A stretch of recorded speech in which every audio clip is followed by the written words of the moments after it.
stage to give us a talk. Blind fans cannot survive the bridge alone. A round of applause.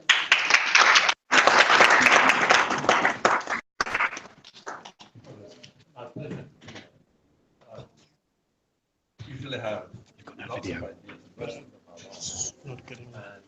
and none of them are capable of.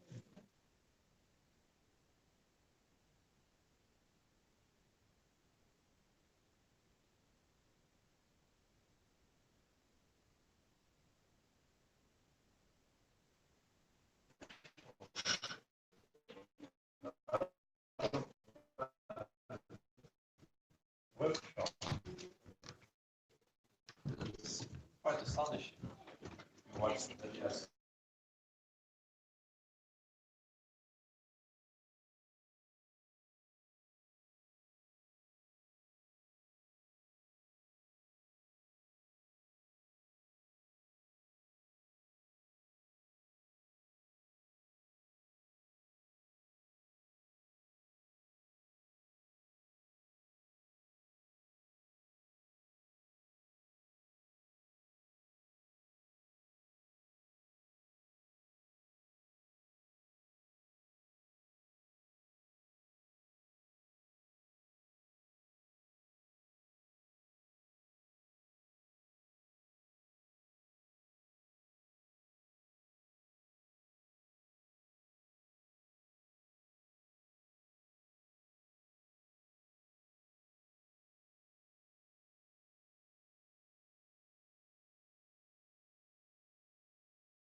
Don't be afraid.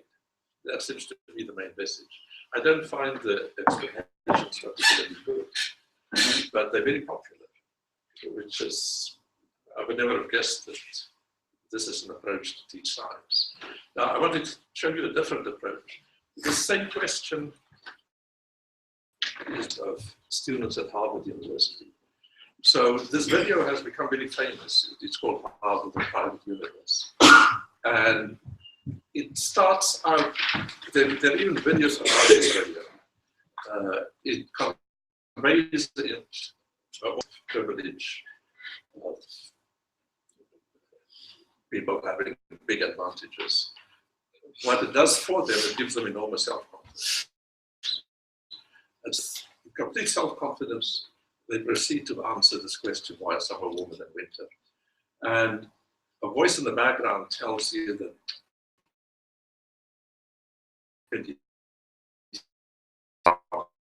answer. In the next minute, there is a girl who was told that she'd given the wrong answer. And she says that it's really not important.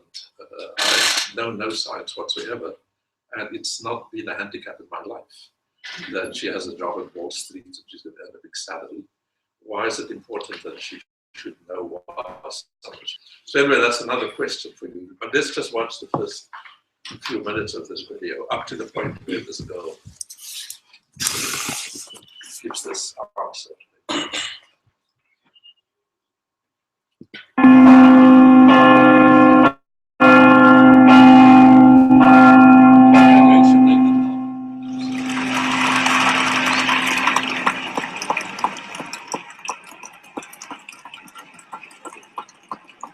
Karen Lee Fingerman, candidate in arts.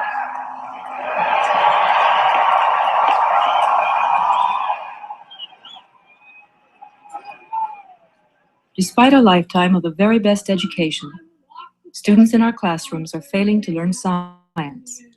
Many of these students will graduate from college with the same scientific misconceptions that they had on entering grade school. To test how a lifetime of education affects our understanding of science, we asked these recent graduates some simple questions in astronomy.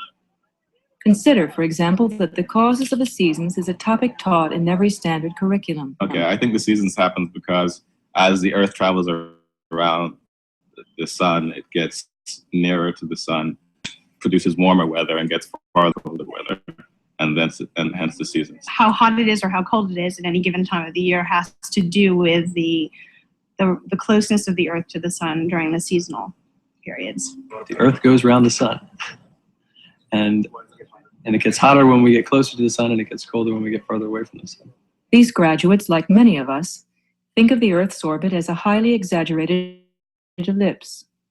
Even it is very nearly circular, with distance producing virtually no effect on the seasons. We carry with us the strong, incorrect belief that changing distance is responsible for the seasons. I took physics, planetary motion, and relativity, and electromagnetism, and waves. I've never really had a scientific background whatsoever, and I got through school without having it. I've gotten very far without having it. I had quite a bit of science in high school, yeah, through physics, first year, and 2 years of chemistry. Anyway, you can watch the whole thing. But what's astonishing here, if you want to attend Harvard University, at the moment it will cost you on the order of $60,000 to $70,000 a year. So these people have had the most expensive education that money can buy. They've been there for 4 years and they cannot answer a simple question. And this girl she says it's not handicapped her at all. She doesn't know any science. So then the question is, why should you know science? And I watched this several, I showed to my students, watched it several times, and then it occurred to me the problem with this video is the video itself, that it gives the impression science is a collection of facts, and you memorize these facts. If I ask you a question and you give the right answer, then you're smart. If you give the wrong answer, then you're not so smart. And I claim that is not at all what science is. So I'm now going to an explanation, I think, how a scientist would respond to this question, why is summer warmer than winter? And you can take notes, and I would like you maybe collectively make a video over the next 10 days that should be better than the Khan Academy one. So let me go through this, we can discuss afterwards, you can ask questions. So the main thing about the science is sometimes called organized skepticism. If I'm a scientist and you're a scientist, anything I say, you should question. So science is about testing. There's nothing embarrassing about the wrong answer. Both scientists, you ask them a question, the first guess will be the wrong answer. The important thing is to test the answer, and then for yourself find out whether the answer is right or not. So the students say that the Earth is closer to the sun in summer than in winter. So they assume the orbit is an ellipse, and they will call that a summer over there. They say winter is over there. We can then use the Earth's orbit ellipse, and is that the true state of affairs? And it turns out people have been making measurements since before the ancient Greeks, at least 2,000 years ago, they started looking at the sky. So we have a lot of data. And it turns out the Earth's orbit is in fact an ellipse. So there is a certain time when we're close and a time when we're far. The time when we're close is the 3rd of January. It's called perihelion, then we're very close to the sun. We furthest something called aphelion. Now, if you live in Johannesburg area, then this is actually a good answer. Summer, January is a summer month. Same in Cape Town. So at this point, there's actually nothing wrong with this answer. You've given an entirely possible answer. And I'm going to claim that there's actually nothing wrong with that answer. But we have to test further. In science, any one phenomena is usually viewed as representative of a bigger class. You have to consider other possibilities. So you have to look at seasonal cycles somewhere else also. Does the theory still work? If you go to New York, this theory doesn't work. January is a winter month. It is June, July, August. If you go to Boston, where these students are saying that the theory does not work. So, same situation in that there's nothing wrong with saying the Earth is closer to the sun some of the time, it's further away. But that cannot be the end of the story, right? So we've tested it and find it's half right. It's not right for the northern hemisphere. It seems to be right for the southern hemisphere. We then have to figure out what is wrong with this picture. Now, you go back, so science is this constant testing. For testing, you need observations, a constant interplay between observations and theory. You constantly have to test your theory. So we started with the question, why some warm in winter? We have a theory, the orbit is an ellipse, and we went back to the observations. The observations say this is not the end of the story. Something is wrong. So we go back to the observations now to find out what is exactly wrong. And what the observations tell you that the seasonal cycle, the difference between winter and summer, is biggest at the poles and it's smallest at the equator. There's no blackboard here. But imagine, what do you think is so special about the poles that it's very cold? In general, if you go to the poles, Antarctica, the North Pole, it's extremely cold. There's ice permanently. At the equator, on the other hand, temperature is usually very hot. What is so special about the poles that make them cold? Any clues? Any suggestions? Why are the poles? Suppose we make a trip to the poles and we stand there. Where would we see the sun? If you stand at the North Pole, we'd see it on the horizon, right? Because I think I have a picture. I've now tilted that this picture is a bit too early, but imagine the axis is vertical. Then if you were a person standing here, you would see the sun way over there somewhere. Suppose we visit the equator and we're standing here. At the equator, you would stand this way, and the sun would be overhead.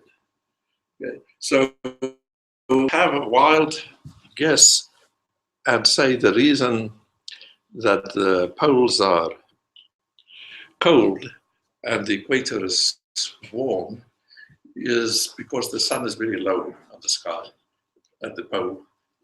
At the equator, it's overhead.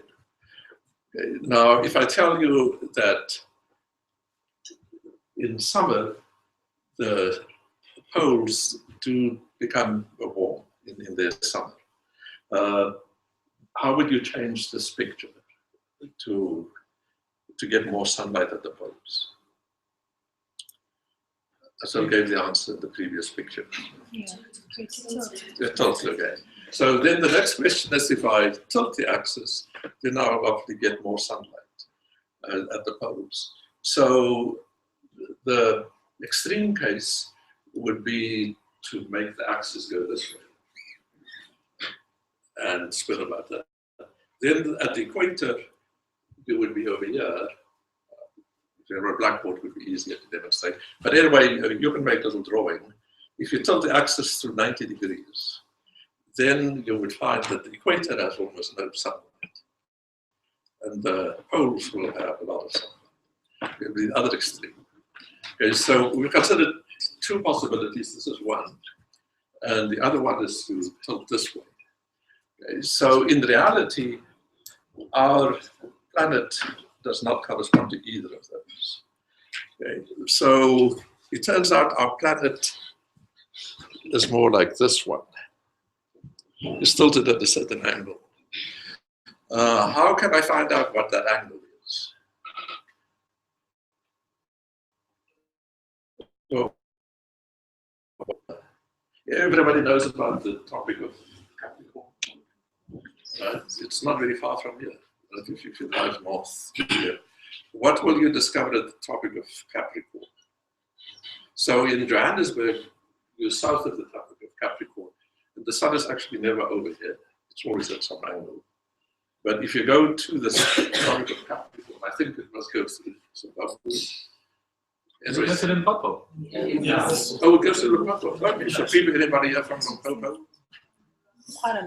Put your hands up. Okay, so there's something really special about that line. On a certain day of the year, the sun is actually over here. Okay, everybody notice that? Anybody from Limpopo? Okay, the next time, you can put a stick on the ground, and there will be one day a year when the stick will have no shadow. Okay. In their talk, they pointed out that they're all very dark because of the amount of sun. No, we have to test that theory. Anyway, so if the Limpopo, if you put a stick in the ground, somebody in Cape Town put a stick in the ground. In Cape Town, the stick will always have a shadow throughout the years. The shadow may change in length, but in Limpopo, there'll be one day a year where there is no shadow. And Limpopo is, on this line, is the furthest from the equator where this happens. Right? At the equator, the sun is over here twice a year. Anyway, we come up with a conclusion that our planet actually has a tilt. And we can determine what that tilt is by going to Limpopo and finding out when the stick has no shadow. And then you can draw a sphere. It turns out the angle is 23.5 degrees. And that angle, the angle to the vertical, that angle determines the latitude of this line. What do you think happens at, there's another line called the polar circle. There the sun is never over here. What do you think happens in summer? So June 22 is the big day of June 21. That's when the sun will have no shadow here. What do you think happens June 21? I'm sorry, that's for the northern hemisphere. For the southern hemisphere, it's going to be December 21. Nobody picked up on that mistake. Anyway, with the southern hemisphere now, so December 21. Suppose December 21, you go to this line. What do you think will happen there? What's that? 24 hours of, well, December will be sunlight. She pointed to the one on the left. She the one on the right. Oh. Anyway, I'm making lots of mistakes. The message I'm trying to convey is by taking an hypothesis seriously and constantly going to measurements, observations, and theory, you can come to amazing conclusions. In particular, you can decide that certain latitudes are important. Over here, the big day is June 21. June 21, the sun never sets. In northern latitudes, and the Scandinavians go completely crazy. So they have big festivals and holidays because they think that there was a time in sort of digression, but if you wonder why we celebrate Christmas on December 25th, that's basically the date when the sun starts coming back.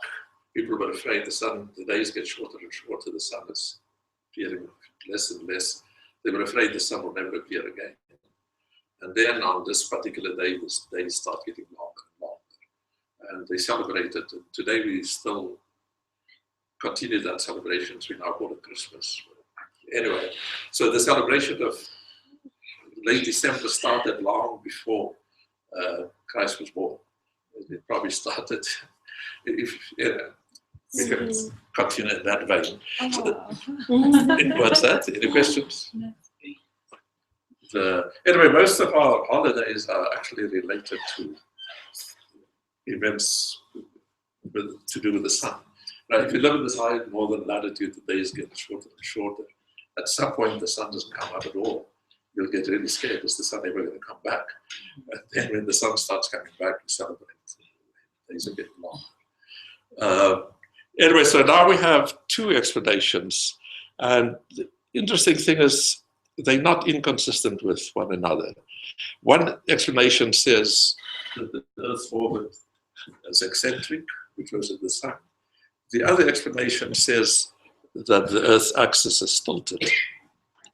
And in this case, we would have summer and winter, even if the orbit is a circle.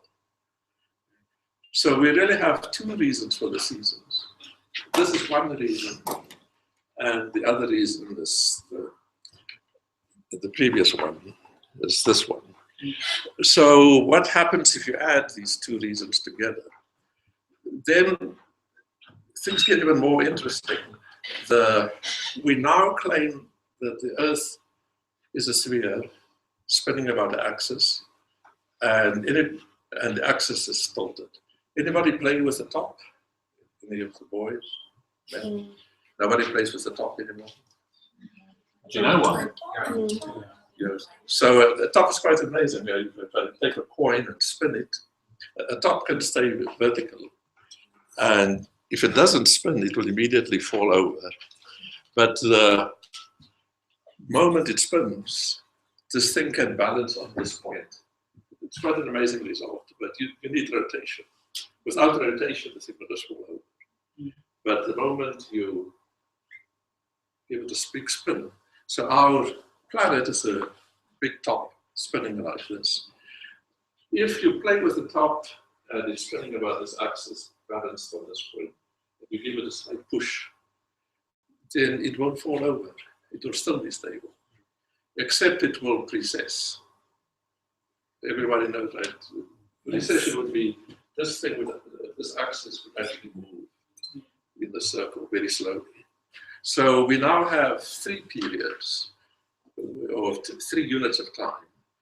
One unit is a day, is the time it takes the top to spin. One unit is a year, is the time for it to go around the sun. And the third unit is this precession. That, and it turns out precession is 10,000 years. Everybody knows what precession means? You understand? Precision. Precision. Precision. Sorry? Precision. Precession. Session. precision. Slightly different words. We do cover it later in the course. They haven't got to 900 yet. Oh, okay. Anyway, precession is basically if you play with a top, the top will spin, but it won't just spin around this way. That axis will actually complete the circle. And in the case of the Earth, it's about 20,000 years. So we have 1 day, 1 year, 20,000 years. So at this point, you could ask, let me see what's my next picture. Oh, yes, precession. So today, South America, North America, Africa, the axis is tilted like this. And in June, it's winter here because the axis points towards the sun for the northern hemisphere. But if you go to December, the axis is still like this, still like that. And now the southern hemisphere is pointing towards the sun. However, here I showed how the axis precesses. So if you live in the northern hemisphere, you can look at the pole star, and the pole star is where the axis is pointing. In the southern hemisphere, I don't think there's a counterpart. There's something called the Southern Cross. But if all the stars will move around one pole. It is getting a little bit complicated. The main thing is that the tilt changes. So 10,000 years ago, we call that date the solstice, the summer solstice. 10,000 today, summer solstice for the northern hemisphere is June, but 10,000 years ago it was December. Okay. So now we have something interesting. We have two separate dates. One date was perihelion, and I told you that today we're closest to the sun in perihelion, which is January 3. You're also tilting towards the sun on December 21. December 21 and January is not very far apart. So summers in the southern hemisphere are warm for two separate reasons.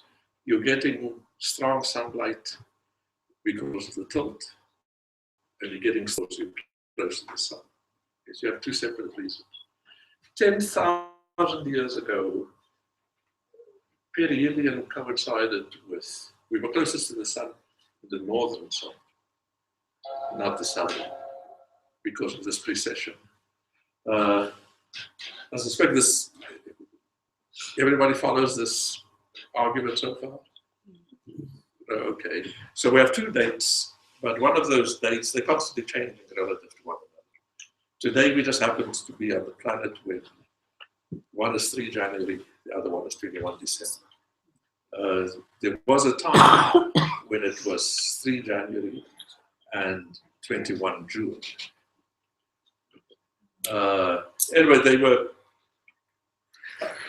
I'm messing up the words, but I think you get the message, that you can either favor the northern hemisphere or the southern hemisphere with more sunlight. Now, the next thing, let me jump to the conclusion. That's basically what I've been talking about, if you read this quickly. So that's where we are at the moment. Now I'm going to show you a strange consequence. You're going to say, why is this important to know? And this is a picture of the Sahara Desert. So the Sahara Desert gets no rain, basically, except for a few oases. This is a picture of one of those oases. Okay. It turns out if you go and look against the side of these rocks, these walls, people 10,000 years ago made pictures like that. There were giraffes, they found a hippopotamus, there's a man. It turns out 10,000 years ago the Sahara had lakes. The Sahara, which today is like this, is, sorry, today is like that. 10,000 years ago was like that. And there's also separate bits of evidence. So you can ask, how did this happen? Now, again, we have to go to the observations. I told you before that the seasonal cycle is very big near the poles, huge changes in temperature. In part because at the poles, you have permanent, a day that lasts 24 hours, or a day that lasts 0 hours. And that difference leads to huge changes in temperature. If you live in India, the change in temperature is not that big, but there is a very big change seasonally. Any guesses what is the change seasonally? Monsoon is the rain. Okay, so in the tropics, you don't get big changes in temperature, but you get big changes in rainfall. Why does India have monsoons? What causes the rain? It's basically the land gets very hot, the air rises, the winds come in over the warm ocean, they bring rain. So what happened is the monsoons intensified so much, not just in India, but even in the Sahara. It brought water to the Sahara. So this could not have happened just once, 10,000 years ago, because this precession, if you play with the top, it goes on all the time. So it should have happened every 20,000 years. And the evidence is this one. If you go to the Mediterranean Sea, which is just north of the Sahara, you see islands like this with layers. And it turns out if the Sahara is full of lakes, that fresh water runs onto the Mediterranean and changes. The Mediterranean is very salty. If you put fresh water on salt water, it's an extremely stable situation. And Carlos, the chemist, can tell you, you can create anoxic conditions. You can change the sea life of the ocean altogether. So what you see is these layers are basically when the Sahara had lakes. It caused the the Mediterranean became an oxygen, no oxygen, because there was no vertical mixing. And the life that settles on the ocean floor changed. But then when it was left the desert as it is today, there's much more open, and you have different forms of life. In general, what lives in the ocean, ultimately everything as life dies. When it dies, it settles on the ocean floor. So if we drill into the ocean floor, we get a record of the past. So this is literally a record of past changes in climate. If we go to this picture, we can see that the ocean, and what's amazing about the ocean, it has climatic zones very similar to the land climatic zones. So we all know this is a jungle, this is a desert over here, there's the sun. Anybody any guesses what this is? This is a red dot. And that's Lake Victoria. And Lake Victoria is now so polluted and so full of grasses that it's actually, there's lots of fertilizer. That's why it's red. This is the mouth of the Congo River, putting a lot of fertilizer into the ocean. There you can see the Amazon. The main point here is that the ocean, similar to the land, has deserts and jungles. This is a big jungle. When it's green, there's lots of phytoplankton. This is a plot of phytoplankton concentration. Chlorophyll concentration. This is basically a desert of the ocean. So if you drill into the ocean floor, you can get a record of changes in climate in the same way that I showed you for this island. So we can, this is a bit of a mouthful, but by drilling into the ocean floor, we can go back 60 million years and get a record. 60 million years is interesting because that's when the dinosaurs disappeared. Right?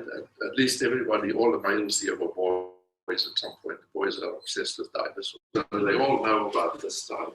Everybody's seen Jurassic Park. Yes. So that's basically back to that time. That's how high the temperature was at that time. So the dinosaurs lived in a very hot world, very humid. There was no ice anywhere. After that, temperatures is an amazing story. Temperatures fall. Then we start having ice ages. These temperature fluctuations are due to ice ages, glaciers. And we end up over here at the most peculiar point. So this is a blow up of this last little bit. And we're right there at that point. So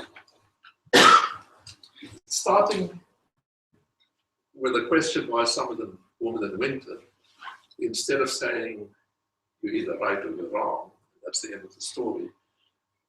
If instead of doing that, we test the theory, it takes us in unexpected directions.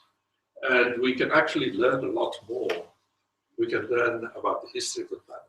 In particular, we learned that everything we, the human race, was accomplished in this little bit of time, the last 10,000 years. So eventually, agriculture, our ancestors, African hominins, disappear around here. We, Homo sapiens, appear very. Look at the. Finally, the human population was very low here. Then it suddenly increased. Had an opportunity to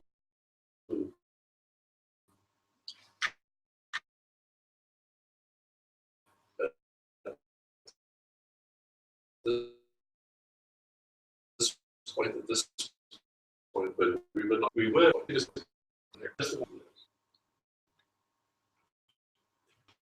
what would you expect will come next?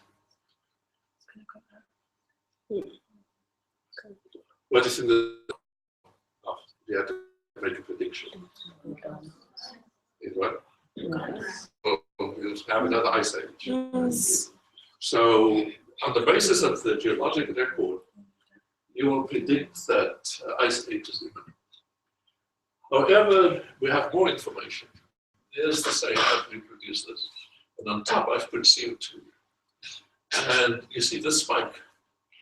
This is what we humans are doing. because this is a CO2 concentration, and we're going off. So now all of a sudden, it's not clear what's going to happen. Right? So we should be expecting ice age, but instead we are putting CO2 into the atmosphere at an enormous rate. Okay. So the next puzzle is how do we predict what's going to happen next? So I'm going to, we can come back, we have to develop models and theory and so forth. I'm going to stop there because the main point I'm trying to make as was really two. One, science is about constantly asking questions. It's not if you say, if asked why summer warmer than winter, this Harvard students, there's no point in embarrassing them, telling them they don't. They're patient. We have to take them seriously whatever answer they give and test it. It turns out the answer is actually not so stupid. The Earth's orbit is an ellipse, and they're quite right with at a certain time, apart from the sun with observations. That theory may be a fit for Johannesburg, but we have to improve the theory. So we then revise the theory and say, not only is the Earth's orbit an ellipse, but the axis is tilted. So now we have two things. Then, if we have a rotating sphere on a tilted axis, it starts doing strange things. It starts precessing. And you discover more and more things. So the message here is science is never ending. Any answer you give is not final. We have to test it. And for a while, people thought that Newton solved a lot of problems. And people kept on testing Newton, and finally Einstein found there is a problem with Newton, and they had to correct Newton. Right now, people think there may be a problem with Einstein, this theory, that there's dark matter, there's negative energy, all sorts of problems in astronomy. But science is science. Science is about constantly, that's why it's called organized skepticism. Right? That's why science is self-correcting. We test constantly, and we find errors, and we correct. And one of the amazing things about scientists is how honest they are. It doesn't pay to tell lies in science because somebody's going to test.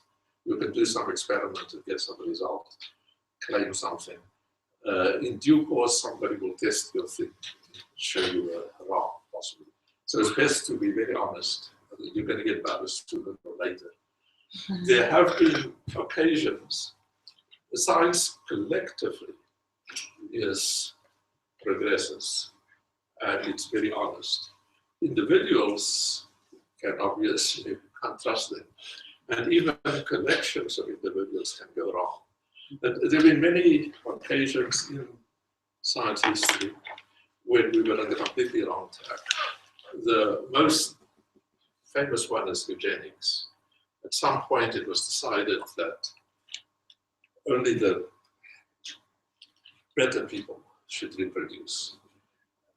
This happened in the early 1900s, that the human race would be better if some people did not have children because they were just going to bring back the human race.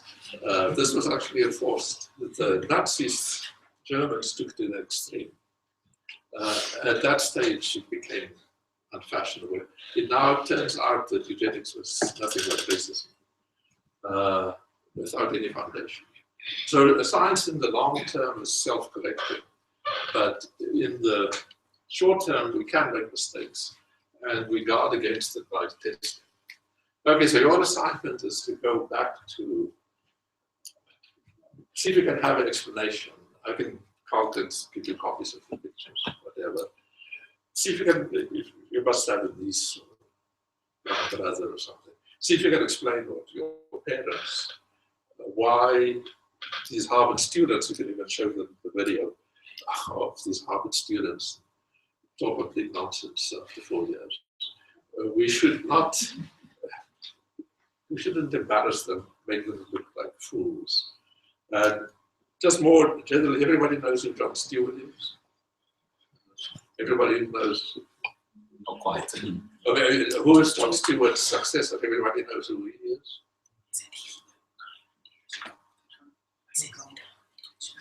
I do. Yeah, I do. Come on, you guys must know. Yeah, I know. Who is it? Isn't he on? Yeah, he's a very famous South African. Very famous South African. Yeah. So it's Ian. The successor? Yeah. Successor for Is that? someone? Trevor Noah. Somebody will be, okay, so Trevor Noah over a big job in the US. His predecessor was a guy called Jon Stewart. So this evening, if you want more entertainment, punch into Google, I think a burning or global warming burning issue. Jon Stewart had one of his programs. In Congress and the Parliament in Washington, some politicians had a hearing about global warming, and a big name scientist, they brought him in to question him about global warming. And this fellow proceeded to make a fool of the poor politicians. And Jon Stewart is a very funny fellow, so it's quite amusing how he makes a fool of the politicians. But when I showed it to my students, they were actually quite upset. If you never teach somebody, there's no point in making a fool of the person. It's best to take them seriously and explain. They'll have their own ideas how things work. And you should engage them in a discussion, in the debate, show where they've gone wrong, where they're right, appeal to observations. But in general, in the global warming debate today, the one side claims the other side is the idiot.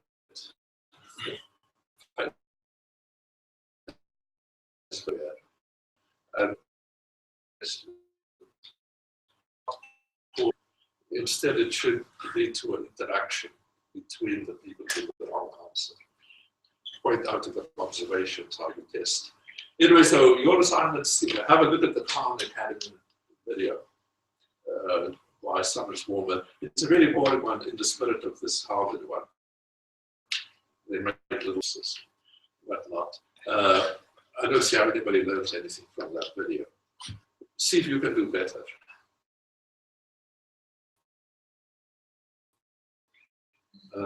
See if you can video. Let's say there's actually more to the story. Get hold of the top. They're very cheap.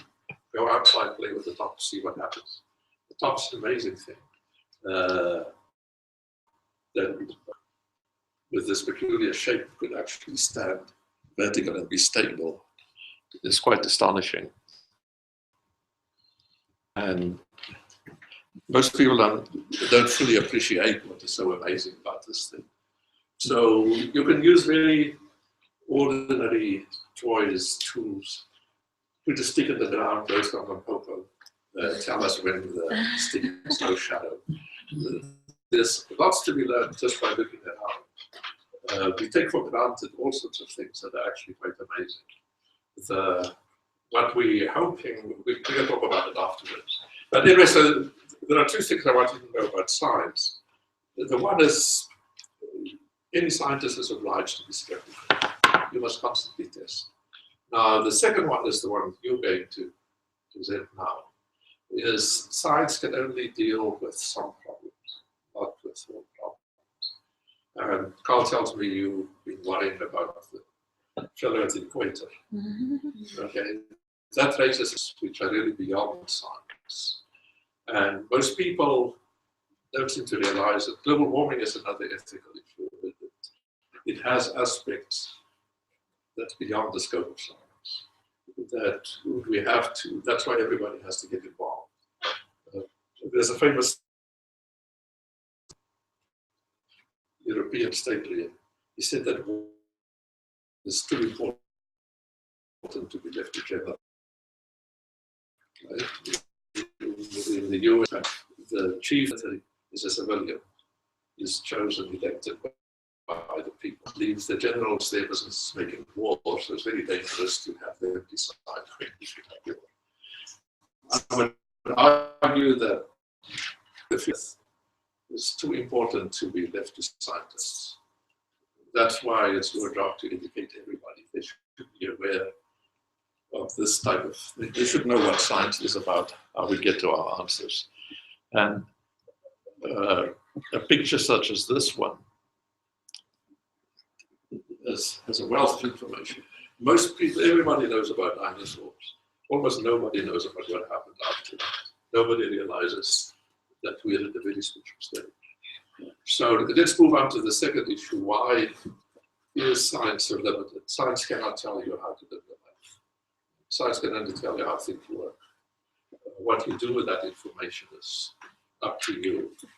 So let's move to the presentation of the man at the equator.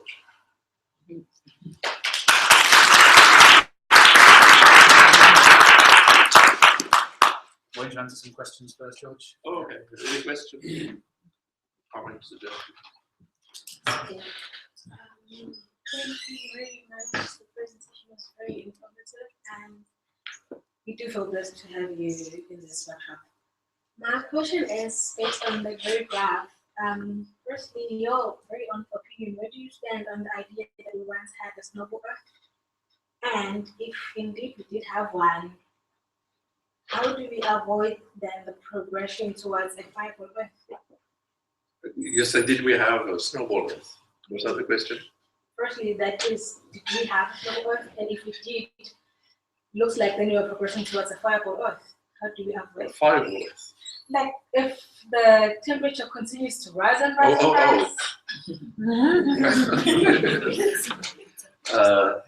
But the snowball Earth, it's a bit controversial, but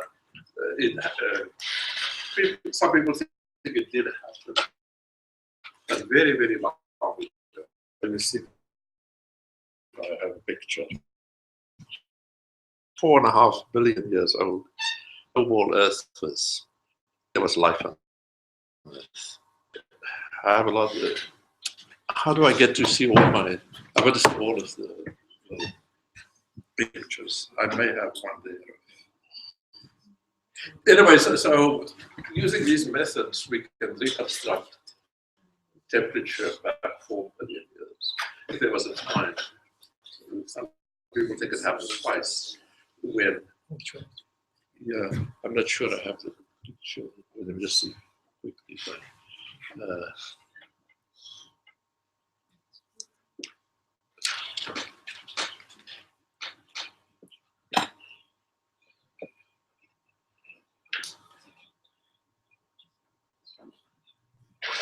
It doesn't look as if I have a picture yet. In the meanwhile, you may like looking at this one.